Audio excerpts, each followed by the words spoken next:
അസ്സലാമു അലൈക്കും വറഹ്മത്തുള്ളാഹി വബറകാതുഹു. അള്ളാഹുവിൻ്റെ റസൂൽ സല്ലല്ലാഹു അലൈഹി വസല്ലം നമുക്ക് നൽകിയ വളരെ സുപ്രധാനമായ ഒരു വസിയത്താണ് നമ്മുടെ നമസ്കാരം സമയബന്ധിതമായി നിർവഹിക്കുക എന്നുള്ളത്.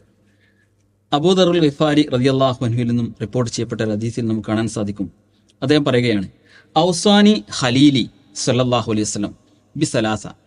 എൻ്റെ ഖലീൽ, നമ്മൾ ആലോചിച്ച് നോക്കൂ, അള്ളാഹുവിൻ്റെ പ്രവാചകൻ സല്ലല്ലാഹു അലൈഹി വസല്ലമിനെ കുറിച്ച് അബൂദർ റളിയല്ലാഹു അൻഹു വിശേഷിപ്പിച്ച് പറയുന്നത് എൻ്റെ ഖലീൽ എന്നാണ്.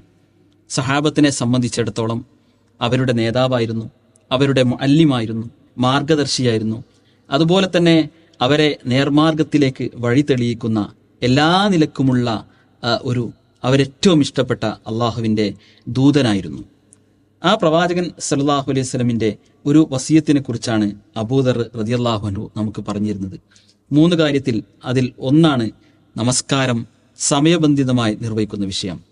പ്രവാചകൻ സല്ലല്ലാഹു അലൈഹി വസല്ലം പറഞ്ഞു, വസല്ലി സ്വലാത്ത ലി വഖ്തിഹ. അബൂദറെ, നീ നമസ്കാരം അതിൻ്റെ സമയത്തിന് നിർവഹിക്കണം. നമ്മൾ ആലോചിച്ച് നോക്കൂ, അള്ളാഹു സുബ്ഹാനഹു വ തആലയുമായി നമ്മൾ ഏറ്റവും അടുക്കുന്ന സന്ദർഭം, അള്ളാഹുവിന് വേണ്ടി നമ്മൾ ചെയ്യുന്ന ഏറ്റവും പ്രധാനപ്പെട്ട ഇബാദത്തായ നമസ്കാരത്തിൻ്റെ വേളയാണല്ലോ. ആ ഒരു കർമ്മം നാളെ പരലോകത്ത് ആദ്യമായി വിചാരണക്കെടുക്കുന്ന ആ ഒരു സ്വലാത്ത് അതിൻ്റെ സമയത്തിന് നിർവഹിക്കാൻ വേണ്ടി നമ്മൾ എത്രത്തോളം ശ്രദ്ധിക്കുന്നു എന്നുള്ളത് വളരെ ഗൗരവപരമായ വിഷയമാണ്. നമ്മൾ നമസ്കാരത്തിൻ്റെ കാര്യത്തിൽ അങ്ങനെ ശ്രദ്ധ പുലർത്തിയാൽ നമ്മുടെ കുടുംബവും നമ്മുടെ മക്കളുമൊക്കെ തന്നെ ആ ഒരു വഴിയിൽ വരും. നമ്മൾ ജമാഅത്ത് നമസ്കാരത്തെക്കുറിച്ച് അല്ലെങ്കിൽ ബാങ്ക് കേട്ടാൽ ഉടൻ നമസ്കരിക്കുന്ന കാര്യത്തെക്കുറിച്ച് ശ്രദ്ധിക്കുന്ന വിഷയത്തിൽ പിന്നോട്ട് പോയാലോ, അവിടെ നമ്മുടെ കുടുംബവും അതുപോലെ തന്നെ നമ്മളെ ഇഷ്ടപ്പെടുന്നവരുമെല്ലാം തന്നെ ആ ഒരു അലസത അവരിലേക്കും പകർന്ന് വരുന്ന അവസ്ഥയുണ്ടാകും. അങ്ങനെ ഉണ്ടായിക്കൂടാ.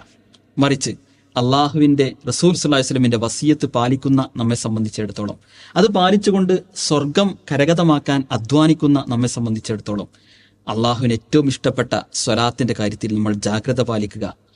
അങ്ങനെ അത് സമയബന്ധിതമായി നിർവഹിക്കാൻ വേണ്ടി ശ്രദ്ധിക്കുക. കൃത്യമായി നമസ്കാരം നിർവഹിച്ചുകൊണ്ട് അതിൻ്റെതായ പുണ്യം കരസ്ഥമാക്കുന്ന യഥാർത്ഥ സത്യവിശ്വാസികളുടെ കൂട്ടത്തിൽ അള്ളാഹു സുബ്ഹാനഹു വ തആല നമ്മെ എല്ലാം തന്നെ ഉൾപ്പെടുത്തുമാറാകട്ടെ.